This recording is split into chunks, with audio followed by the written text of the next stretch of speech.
Madame la Présidente, Messieurs les assesseurs, Mesdames et Messieurs les membres du jury, nous nous attendons à des certitudes, des vérités incontestables. Mais aujourd'hui, l'avocat général nous impose un procès des supputations, des raccourcis intellectuels et des hypothèses. Au lieu d'être sur les chantiers, à peindre les bâtiments, à travailler de dur labeur pour assurer sa subsistance, Abel se trouve aujourd'hui sur le banc des accusés, poursuivi pour complicité d'assassinat et association malfaiteur. Le paroxysme est qu'il est présenté à la France entière et même au monde entier comme, je pèse mes mots, la réincarnation de Ben Laden. Aujourd'hui, je me tiens devant vous pour défendre cet homme que j'ai appris à connaître tout au long de nos entretiens. Abel, âgé de 36 ans, quoi qu'on en dise, force l'admiration par son travail, son courage et l'amour qu'il a pour son prochain. Pendant qu'Édith Piaf voyait la vie en rose, Abel, lui, n'en récoltait que les épines qui ont meurtri son âme si sensible et sa chair si fragile. Son existence a été jonchée de difficultés à plusieurs niveaux. Tout d'abord, en 1990, son père décide de retourner définitivement en Algérie et divorce de sa femme en 1993.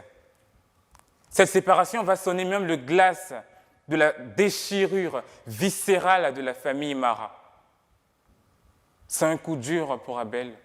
Un coup dur parce qu'un père, ce n'est pas seulement celui qui donne la vie, ce serait trop facile. Un père, c'est aussi celui qui donne l'amour. Comme le dirait Denis Laure. Alors sans père ni repère, Abel est condamné à vivre avec une carence d'affection. Et comme si cela ne suffisait pas, les relations se tendent dans la cellule familiale. En effet, divorcée, Madame Mara doit non seulement endosser son rôle de mère, mais aussi celui de père pour élever seule ses 5 enfants. Vous conviendrez avec moi que ce poids est trop lourd pour elle seule et n'y arrive pas. La violence s'installe et les brouilles familiales sont régulières.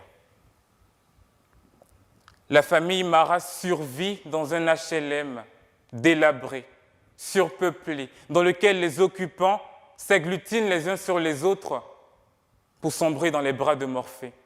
Dans ce quartier d'Izard, quartier populaire, terreau de la délinquance, plaque tournante du trafic de drogue, QG des voyous, ce ne sont pas des clichés ou encore des formules caricaturales relayées par BFM TV. Mais ce sont les réalités de ce quartier. Et c'est dans cet environnement-là qu'est censé se développer Abel. Alors, naturellement, pour s'évader un tant soit peu de ce climat délétère, adolescent, Abel passait la majeure partie de son temps avec ses potes, à la chicha, à fumer, à boire de l'alcool ou encore à consommer des résines de cannabis.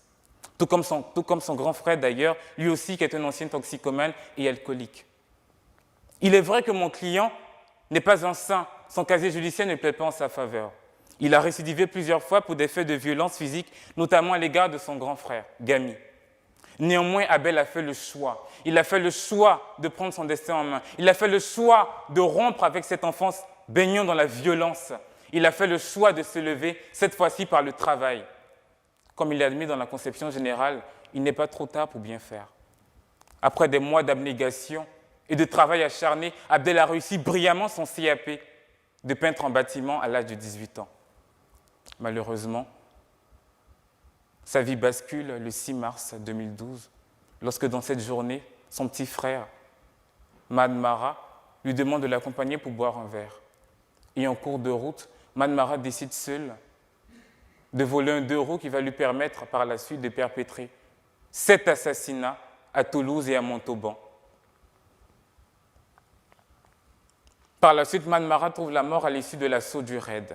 Dans cette affaire, seul Mad Mara est responsable, est coupable de cette tuerie. Mais aujourd'hui, on vient faire un procès à son frère. Permettez-moi de vous démontrer que les chefs d'accusation à l'encontre de mon client ne peuvent être retenus. Il est dans un premier temps accusé de complicité d'assassinat. En droit pénal, l'article 221-3 du Code pénal définit l'assassinat comme un meurtre commis avec préméditation. C'est une infraction grave pour laquelle l'assassin doit avoir le dessein mûri et réfléchi de tuer la victime avant d'accomplir son acte. L'article 121-7 du même code définit le complice comme étant La personne qui sciemment, par aide ou assistance, en a facilité la préparation ou la consommation, est également complice la personne qui, par don, promesse, menace, ordre, abus d'autorité ou de pouvoir, aura provoqué à une infraction ou donné des instructions pour la commettre. En l'espèce, la culpabilité de Man Mara est incontestable. Il était le seul à tuer en 2012 et le seul à perpétrer ces actes. Mais en ce qui concerne Abel, qu'est-ce qui prouve qu'il a aidé matériellement son frère? Quels sont les éléments factuels qui permettent de caractériser une quelconque assistance de mon client dans la réalisation de ces meurtres? Abel a-t-il approvisionné son frère en armes, en munitions? Lui a-t-il donné des instructions? Les éléments de l'enquête ne révèlent aucune aide matérielle, ni aucun acte manifestant l'implication de près ou de loin d'Abel dans ces assassinats. Effectivement, il était présent lors de la commission du vol du scooter. Mon client ne lit pas les faits. Mais avait-il connaissance des projets mortifères de son frère? Comment pouvait-il savoir que son propre frère, avec qui il jouait au foot, avec qui il partageait la même chambre, avec qui il mangeait le couscous de Oumi au Ramadan, comment pouvait-il savoir que son frère aurait pu être capable de mettre toute la France en deuil? Non, Madame la Présidente. Abel n'était pas informé des intentions de son frère. S'il l'avait su, il se serait farouchement opposé à ces assassinats. Au cours du premier interrogatoire, il a affirmé qu'en tant que musulman, ce vol de scooter a été un moment très désagréable pour lui. N'est-ce pas là une preuve de piété? Au demeurant, hier à la barre, se tenait devant vous le patron du raid qui a abattu Man Mara. Il a témoigné en faveur d'Abel. Il disait, je cite, « Il n'a jamais été question de complicité, cela n'a jamais été évoqué. » Abel est accusé aussi d'association malfaiteur, suspecté d'avoir sciemment et idéologiquement aidé son frère à commettre ces tueries. L'article 450-1 du Code pénal dispose dans son alinéa 1er constitue une association de malfaiteurs, tout groupement ou entente établie en vue de la préparation caractérisée par un ou plusieurs faits matériels, de un ou plusieurs crimes ou de un ou plusieurs délits, punis d'au moins 5 ans d'emprisonnement. Il s'agit d'une infraction qui fait partie des crimes et délits contre la nation et l'ordre public. En l'espèce, cette affaire n'est qu'une juxtaposition d'accusations sans démonstration. La potentielle collusion entre les deux frères n'est même pas établie. Ce qui est intéressant, c'est que mon client est suspecté d'avoir aidé idéologiquement, avoir été le mentor idéologique de son frère. Entendez par là un fondamentaliste islamiste, prêcheur de haine, un djihadiste. L'islamiste radical, lorsqu'il diffuse son idéologie, lorsqu'il tue, lorsqu'il égorge, lorsqu'il éventre, il n'a pas de remords. Il est prêt psychologiquement à sacrifier sa vie pour la cause qu'il sert. Permettez-moi de vous rappeler que lors du deuxième interrogatoire, les enquêteurs ont constaté qu'Abel avait du mal à mettre les mots sur les actes de son frère. Il a attesté qu'il n'y a aucune différence entre les religions, les croyants provenant tous du monothéisme. Mon client a regardé ses interrogateurs droit dans les yeux, la main sur le cœur et leur a dit « Je condamne les actes de mon frère et je m'en excuse. » Alors dites-moi, quel mentor idéologique s'excuse des actes commis par son élève a posteriori? Quel djihadiste appelle à la tolérance religieuse? Où sont les islamistes radicaux qui véhiculent des idées pacifistes? Vous me retorquerez sans doute qu'il a fait l'apologie de Ben Laden lors des attentats du 11 septembre. Cependant, c'était il y a 17 ans. Il n'avait que 19 ans à l'époque. Aujourd'hui, ce n'est plus le même. Il n'entretient aucun lien avec Daesh, encore moins Al-Qaïda ou Al-Nosra. Ben Laden, mon client, il ne l'a jamais vu, hormis à la télévision. Et le fait de dire « vive Ben Laden » est insuffisant en soi pour qualifier une quelconque apologie au djihadisme. Plusieurs personnes aujourd'hui, on le voit, des groupuscules, des mouvements ultranationalistes, qui font l'apologie de la supériorité des races, encore la pureté des races excluant d'autres. Sont-ils pour autant condamnés pour les actes qu'a commis Hitler? À 19 ans, Abel était fragile psychologiquement. Durant son enfance, il a manqué de modèle. Il fallait qu'il s'identifie à quelqu'un. L'environnement familial n'était que violence. Selon son grand frère, la fratrie a vécu dans une famille qui cultivait la haine envers les Juifs. Abel n'avait que 11 ans lorsqu'on lui a appris que les Juifs constituaient le mal absolu. C'est un enfant mal aimé, abandonné, délaissé. Son père, en l'abandonnant pour le bled, n'a pas satisfait ses obligations d'éducation et d'entretien à l'égard de son fils, conformément à l'article 371-1 du Code civil. Son éducation, Abel a dû la faire lui-même. Pour son entretien, il enchaînait les petits boulots à l'âge de 11 ans. En droit pénal, il existe un principe fort, celui de la personnalité des peines. Autrement dit, un individu ne peut pas être condamné pour les actes qu'il n'a pas commis. Je suis assez surpris que l'avocat général demande la prison à perpétuité, car l'article 321-1 du Code pénal punit l'assassinat d'une prison à perpétuité. Dans cette affaire, Man Mara étant le seul responsable de la tuerie de 2012, c'est à lui qu'aurait dû être appliquée cette peine. Mais comme il est mort, il faut trouver un coupable vivant, n'est-ce pas, pour rendre justice aux victimes. Je peux bien concevoir le droit des familles de pleurer leur mort et d'exprimer leur chagrin, mais je ne puis concevoir la substitution d'accusés pour cause de mort.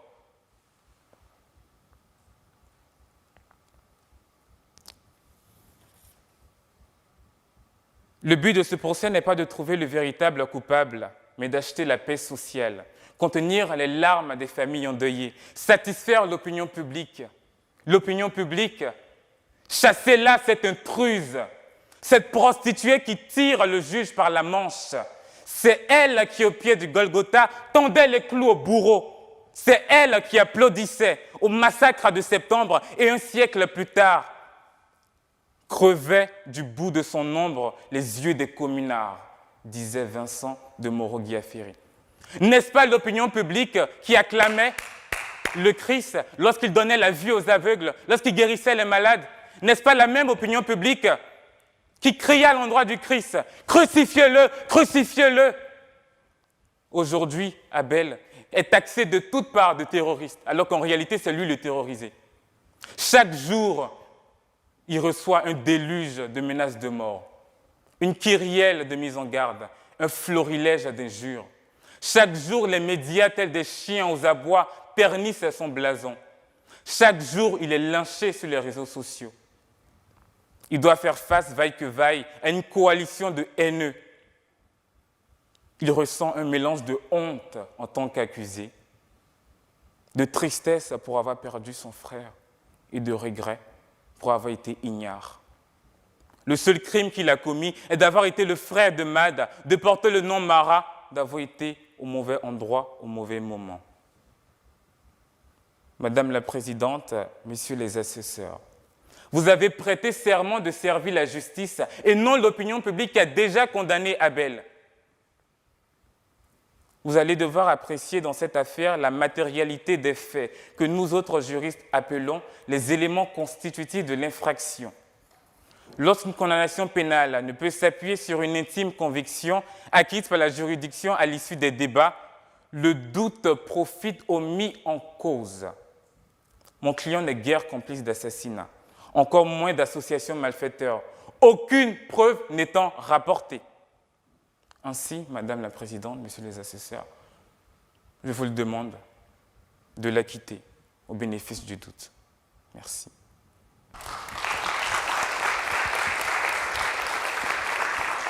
Madame la Présidente, Messieurs les assesseurs, Mesdames, Messieurs, si la question de l'existence d'une défense pour mon client a pu se poser pour quelques-uns d'entre vous, elle n'a même pas fait l'objet d'une seule interrogation de ma part.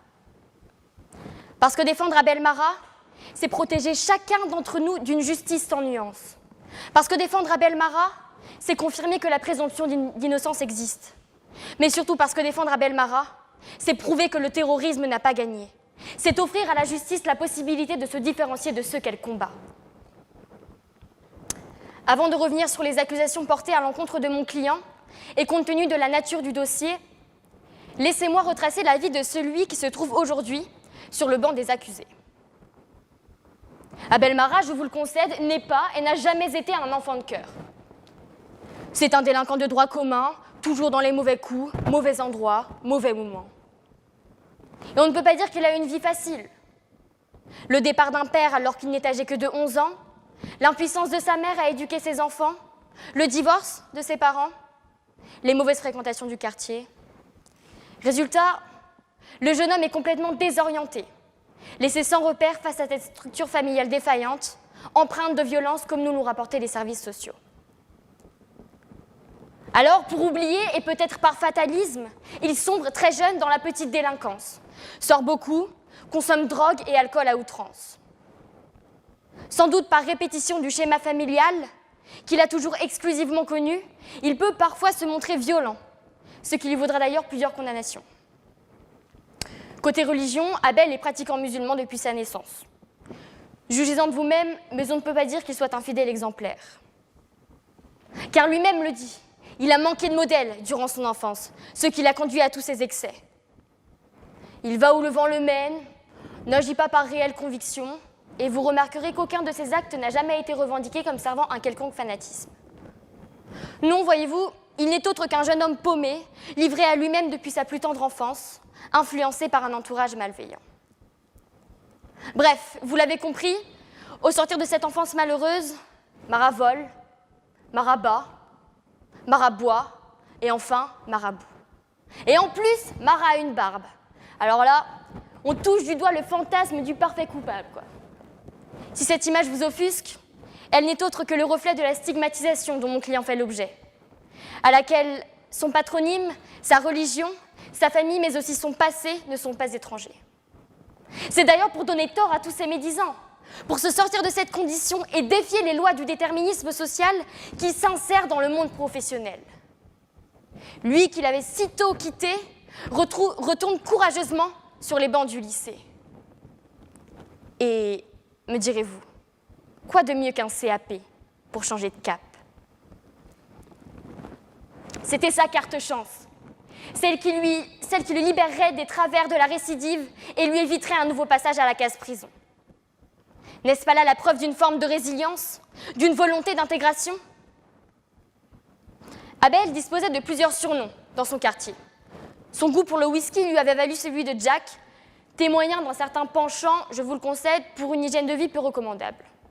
Mais un jour, Jack a dit « Vive Ben Laden !» et le surnom de Ben Ben est resté. Voici donc ce sur quoi l'accusation appuie son argumentation. Sur 3 malheureux mots prononcés une unique fois, alors que mon client n'était âgé que 19 ans.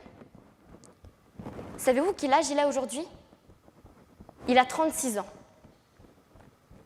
Alors se servir de cette erreur de jeunesse pour affirmer que mon client adhérait aux idées radicalisées de son frère serait aussi abracadabrantesque que d'attaquer François Hollande parce que les flambis de la cantine sont trop sucrés.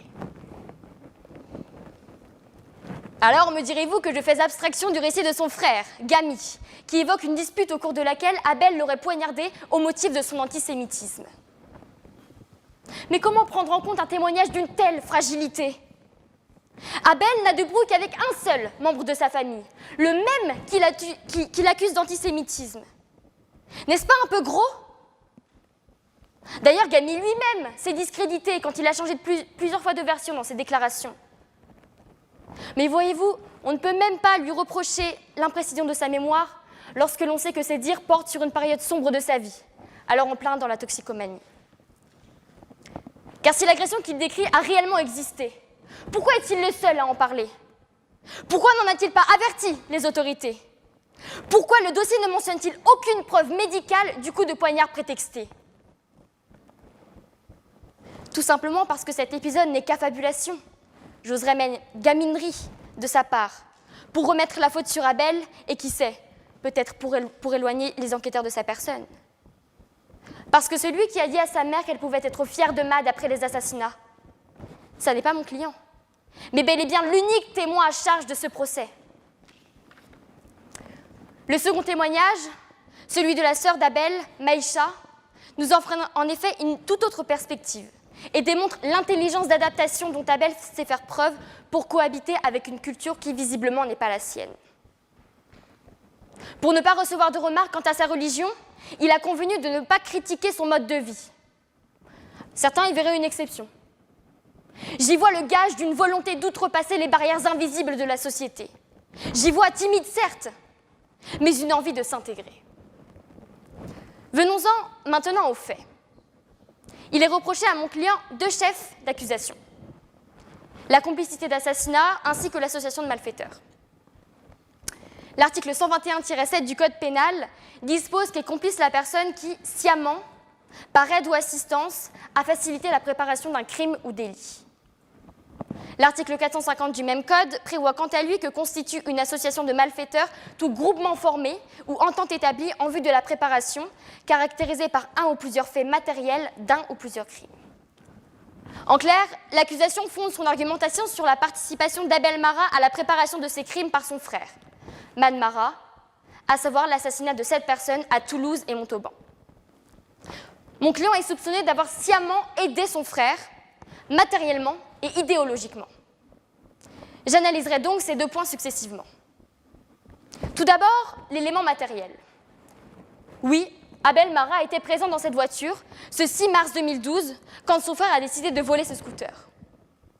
Lorsqu'il évoque cet épisode, mon client déclare d'ailleurs spontanément que la commission de ce délit l'a profondément dérangé, et pendant et après. Cet élément nous impose 2 déductions. Déjà, qu'Abel avait la réelle volonté de se remettre sur le droit chemin, mais surtout qu'il n'avait pas la connaissance du dessein de son frère. Car la stratégie de l'accusation sur ce point est tout bonnement de prendre mon client en otage en lui opposant sa présence lors du vol pour démontrer sa participation à la préparation des assassinats. Sauf que jamais il n'a demandé à se retrouver à cet endroit-là, à ce moment précis. Non seulement Abel Marat n'a pas agi en connaissance de cause, mais surtout, sa présence n'était en aucun cas indispensable au vol. Il n'a ni aidé son frère à repérer, ni à déplacer, ni même à dissimuler ce scooter. Son absence n'aurait en rien changé le cours des choses. Par la suite, Abel n'a d'ailleurs aucunement été informé ou ne s'est intéressé au devenir du véhicule. Il lui était donc impossible de deviner ou de comprendre à quoi il servirait quelques jours plus tard. D'ailleurs, le dossier ne mentionne aucun texto, aucun coup de téléphone, aucun échange allant de ce sens. Autrement dit, il n'existe aucune preuve. Aucune preuve de l'existence d'une entente préalable entre Abel et Mad. Encore moins pour le vol, ni concernant le vol, encore moins pour la préparation des assassinats. Pensez-vous vraiment qu'un homme comme Mad soit loquace quant à ses funestes intentions ? À ce stade de la radicalisation, les hommes de son rang n'ont ni famille ni patrie. La seule loi à laquelle ils obéissent est celle de leur gourou. Alors on le comprend, de peur de faire échouer son plan, Man n'en a sûrement parlé à personne, encore moins à son frère, précisément car il savait que celui-ci n'adhérait pas avec cette philosophie. Cet épisode, ce vol auquel mon client n'a même pas participé, est l'unique élément matériel avancé par l'accusation pour prouver son concours à la préparation des assassinats. C'est l'unique élément matériel parce que c'est la seule ambiguïté d'un dossier déjà peu rempli. Il semblerait à cet égard que l'avocat général ait oublié que le doute doit toujours profiter à l'accusé. Et je ne vous parle même pas de la disproportion de la peine requise avec les éléments tangibles du dossier. J'attire d'ailleurs votre attention sur le fait que la complicité fraternelle a paru tellement insignifiante aux yeux des enquêteurs aguerris que mon client n'a même pas fait l'objet d'un seul soupçon lors de leurs investigations. Et là, je ne fais que citer les dires du patron du RAID, qui, il est évident, a témoigné pour faire entendre sa conviction personnelle. Innocemment, Abel a pu se dire que le vol de ce scooter servirait à la revente ou à un usage personnel, parce qu'il s'agit là d'un scooter, pas d'un fusil. Peut-être mon client aurait-il dû savoir que son frère allait voler. Peut-être aurait-il dû soupçonner que ce dernier s'apprêtait à commettre l'impensable. Peut-être aurait-il dû lire dans ses pensées. Si vous avez cette faculté, il semblerait que mon client, lui, n'en soit pas capable. Car oui, mesdames et messieurs les jurés, la complicité trouve parfois ses limites dans sa première syllabe. Et je pense que nous serons d'accord là-dessus. Pour mon client, c'est particulièrement vrai. J'en arrive au versant moral de cette complicité. Abel Marat est également soupçonné d'avoir idéologiquement aidé son frère à commettre l'assassinat de ces 7 personnes. En plus d'être erronée, cette accusation est tout bonnement irrecevable. Car non, aucun texte ne qualifie une quelconque complicité, ni même une aide idéologique répréhensible par notre droit. Mais surtout, une telle accusation contreviendrait à la liberté de conscience, contenue à l'article 1er de la loi de 1905, garanti par l'article 9 de la Déclaration des droits de l'homme et du citoyen et protégé par l'article 10 de la Convention européenne de sauvegarde des droits de l'homme. Car s'il existait une infraction de complicité d'idéologie, alors faudrait-il qu'une pensée puisse être réprimée? Faut-il censurer la religieuse de Diderot ou le traité sur la tolérance de Voltaire? C'est ici un débat qui dépasse bien l'enceinte de ces murs et pour lequel la justice n'aura pas à trancher puisque la loi l'a fait avant elle. Toutefois, si l'envie vous y prenait, je vous laisse méditer sur une phrase de Jean-Paul Marat, l'ami du peuple, qui disait que la liberté de tout dire n'a d'ennemis que ceux qui veulent se réserver la liberté de tout faire. Lorsque j'aurai fini, cette phrase, je l'espère, résonnera dans vos cœurs et vos esprits. Si l'on passe outre cet obstacle juridique, force est de constater que mon client ne peut avoir instigé son frère à tuer, puisqu'il n'a jamais souhaité la mort des victimes de ce dernier. Jamais dans son discours, jamais dans ses actes, jamais dans ses paroles, un tel souhait n'a été relevé. Mieux encore, Abel n'a pas soutenu son frère à l'annonce de ses crimes, ni en public, ni dans la sphère privée. Aucun changement de comportement de sa part, aucune radicalisation accrue, aucune marque de stress n'a été remarquée avant cette macabre journée. Autrement dit, toujours aucune preuve. Selon le philosophe Henri Pénard-Ruiz, le fanatique est caractérisé par l'absence de distance qu'il met entre son être et ses croyances. Quand ces dernières sont mises en cause, attaquées, il croit à une atteinte à sa personne et inversement. Or, Abel a très tôt fait savoir son désaccord avec les actes dont son frère s'était rendu coupable.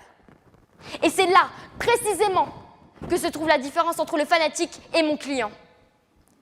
Parce que quand le premier, même sous la contrainte, refuse toute remise en question, le second déclare spontanément être en désaccord avec une idéologie qui n'est pas la sienne. S'il avait partagé le fanatisme de son frère, pensez-vous réellement que mon client aurait aussi fermement condamné ses actes et ses dogmes? Car je vous le demande, qui aujourd'hui subit les conséquences de ses crimes? Celui qui s'en est allé au paradis rejoindre les 72 vierges promises? Ou celui qui, souillé par l'opprobre qu'il n'a même pas provoqué, se retrouve sur le banc des accusés? D'ailleurs, si Mad était toujours de ce monde, il y a fort à parier que je ne serais même pas en train de plaider ici. Pour conclure, mesdames et messieurs les jurés, jugez sans pitié, mais avec humanité. Parce qu'il n'existe pas de preuves, parce que le doute, je le rappelle, doit toujours bénéficier à l'accusé, parce qu'un profil ne constitue pas une culpabilité, vous vous devez d'acquitter Abel Marat. Nietzsche nous avait pourtant avertis. Celui qui lutte contre les monstres doit veiller à ne pas le devenir lui-même. Tel est, maintenant, votre dilemme.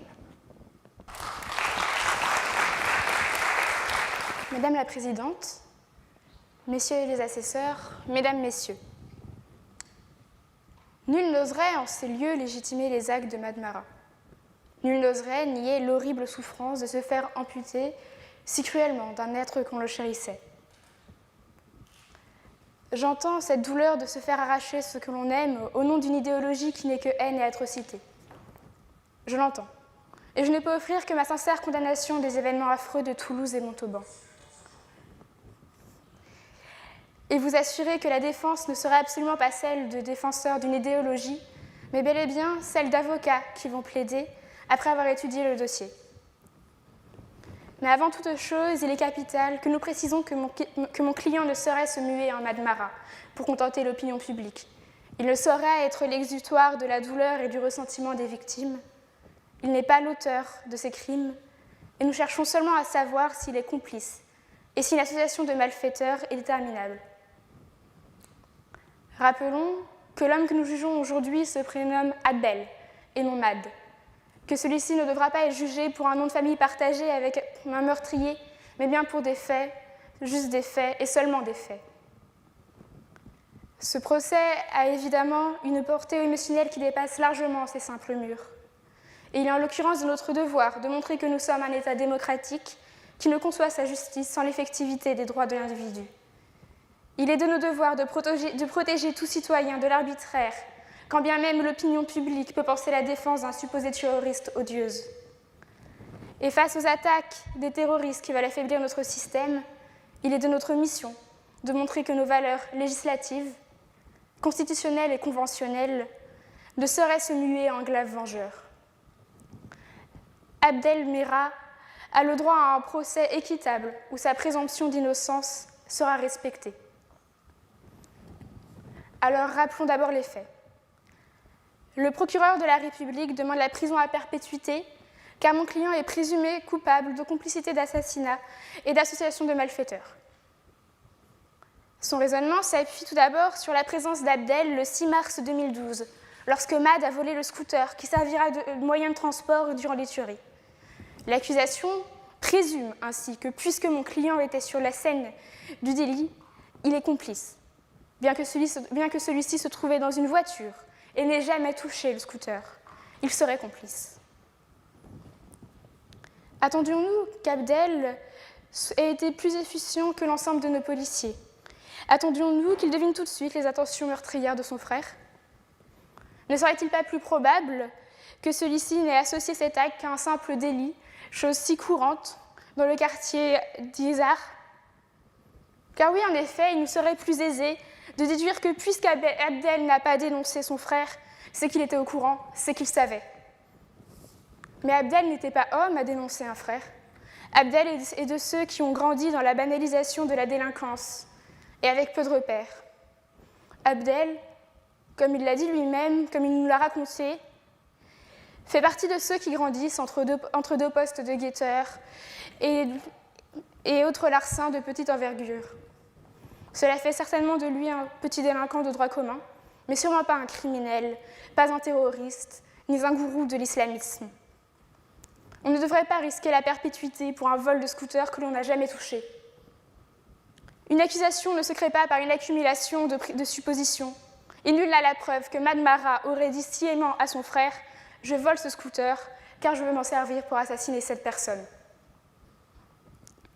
L'ensemble du dossier du procureur n'est qu'une accumulation de preuves formées sur du vide.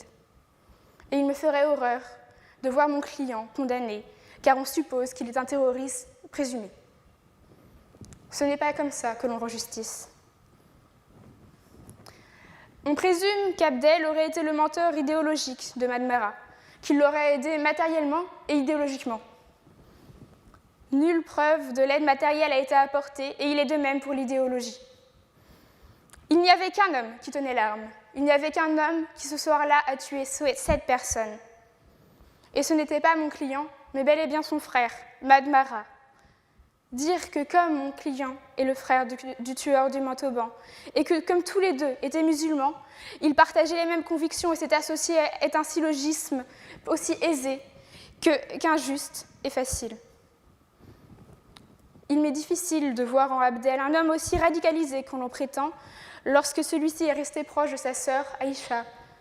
Sa sœur qui est coiffeuse, qui ne porte pas le voile, qui se dit un petit peu féministe mais pas trop, et qui apprécie son mode de vie occidental. Est-ce là l'image d'un radicalisé? Il ne s'agit sûrement pas de nier les positions religieuses de la famille Merah. Elles étaient en effet critiquables. Crier « Vive Ben Laden » fait de vous un homme haïssable, certes, mais pas un terroriste, pas avant que vous ayez commis l'acte. Crier « Vive Ben Laden » est une apologie du terrorisme, mais précisons qu'elle a été prononcée il y a 15 ans, par un jeune homme de 19 ans, qui exprimait ainsi davantage un véritable malaise social plutôt qu'une haine revendiquée. Je ne pense pas qu'être un sombre idiot à 19 ans est une preuve suffisante pour déclarer un homme de 35 ans cerveau d'un attentat. Et même si les positions idéologiques d'Abdel Merah peuvent être inadmissibles, je n'ai nullement connaissance d'une loi qui nous interdirait d'avoir des pensées radicales ou salafistes tant qu'elles restent dans le domaine privé. L'homme reste une prison où l'âme reste libre, avait dit Victor Hugo. Et enfin, rappelons que derrière cette fierté factice de Gami après les attentats, rappelons que derrière le cri d'Abdel, aussi inadmissible qu'il soit, ils ont surtout pour premier vecteur leur sentiment de non-intégration.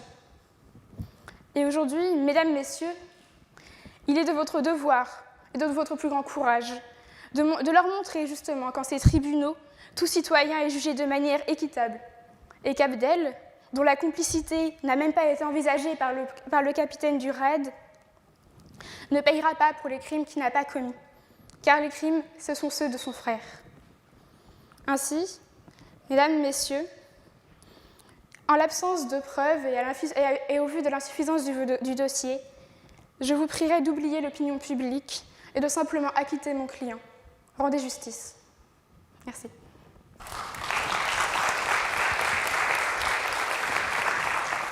Donc, je vais commencer par le numéro 3, la troisième, qui est Eva.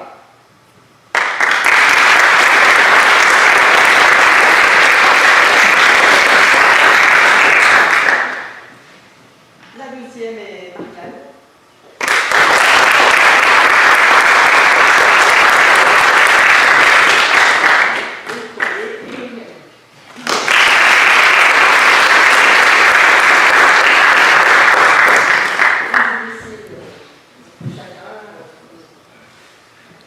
Alors le jury en a délibéré longuement, difficilement sur les deux aspects.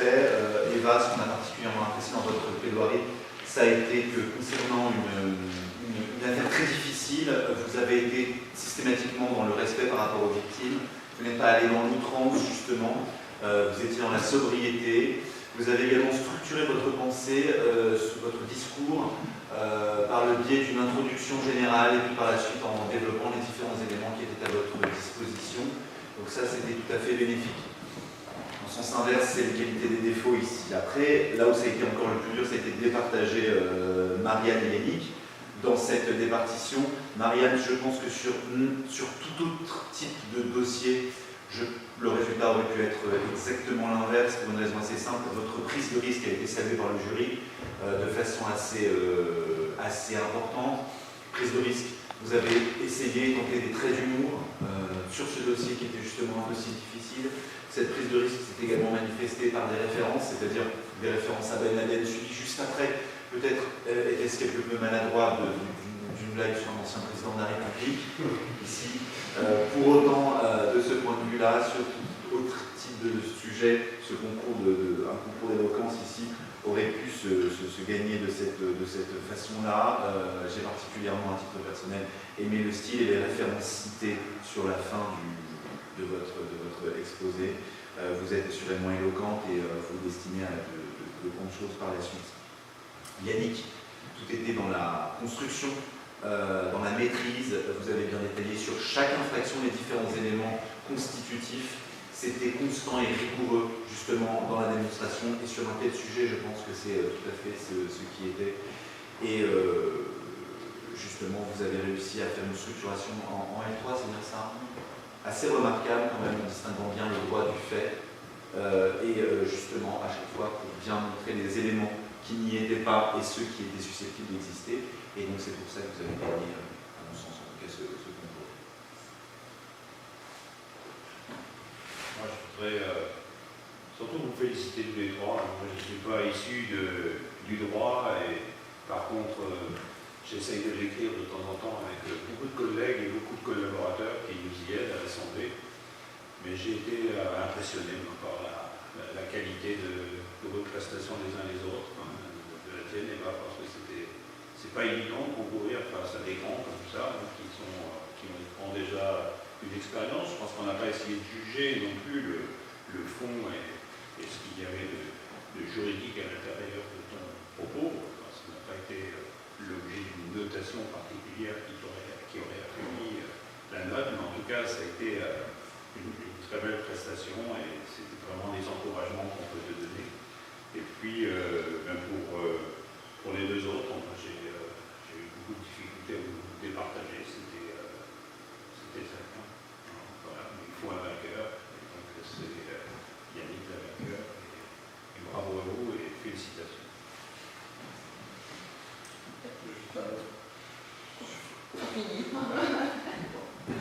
Bon, je vais reprendre un peu, mais c'est ça, Eva, c'est vraiment le ton que tu as pris sur le dossier qui est très très intéressant et qui fait preuve de grande maturité par rapport à un dossier aussi complexe.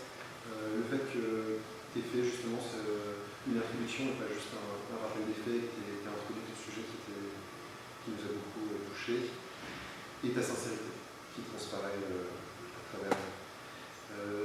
Marianne, ta gestion de l'espace, qui est une des rares qui a pris des mouvements par rapport à ton public qui a su te déplacer.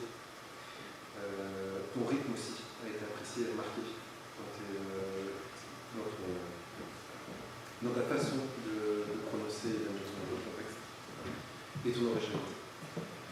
Yannick, pareil, c'est là où ça va être aussi difficile de vous départager, peut-être un peu moins de prise d'espace, un jeu avec des temps marqués aussi, et tous les deux de nombreuses citations très appréciées. Merci. Je terminerai. Eva, moi, ce que j'ai apprécié beaucoup, c'est ton potentiel. Je trouve que tu as un grand potentiel. Tu as la sobriété, mais tu traites avec le cœur. Et ça, c'est imparable. Peut-être un peu trop, faut sortir, c'est bien avec le cœur, mais voilà, il faut recoller, se caler, je vais dire, aux affaires. Et peut-être pas le côté technique, parce qu'on est encore jeune, mais le potentiel et la sincérité. Et avec ça, je vais dire, on n'est pas des fois là. Pas grandiose, entre guillemets, dans certaines affaires, mais dans d'autres, on dit sincèrement, on peut être sublime. Donc, reste comme tu es, pardon, comme je ne dis pas facilement, mais avec une technique, et ça sera pas parfait, mais voilà, c'est des bonnes rails. Marianne a eu l'originalité, mais un humour rire, ok, mais tiquer, c'est pas bon. C'est pas bon parce que trop d'humour peut limite un peu provoquer. Dans ces affaires-là, c'est attention, au contraire, il faut y aller original, offensif, mais un peu plus doucement. Et quand on est parti, c'est des belles envolées, hein, ça prend beaucoup de place, c'est très bien. Mais attention, ça peut être un grain de sable, on est un peu mou, mais dans la vraie plaidoirie, je veux dire, bon, il peut y avoir des grains de sable, quand on part comme ça, c'est compliqué on freine et on revient à plus équilibré. Et sur d'autres thèmes, ça va beaucoup mieux. À la différence d'ailleurs de Yannick, qui lui est plus équilibré, qui est sur une ligne un peu plus droite, ni trop haut, ni trop bas, ça passe mieux. Dans ce genre d'affaires, coller les genres d'affaires. Et moi, ce qui m'a un peu étonné, vous trois d'ailleurs, c'est que dans votre plaidoirie, vous commencez par la personnalité. Avant de partir, de commencer par les attractions. Parce que si les attractions, vous avez bien développé, par Eva qui était moins sur la technique juridique, vous avez bien développé les deux attractions, plus ou moins, mais la personnalité est avant, alors que les juges ne commencent pas à voir, en plus, on demandait un acquittement. Hein. Vous demandiez un acquittement, donc l'acquittement, c'est est-ce que les infractions sont liées ou pas. Voilà, voilà, on prend la personnalité, sinon, à la limite, la personnalité dans ce cas-là, voilà, prendre la plaidoirie à l'envers, à mon avis. Merci beaucoup en tout cas. Merci.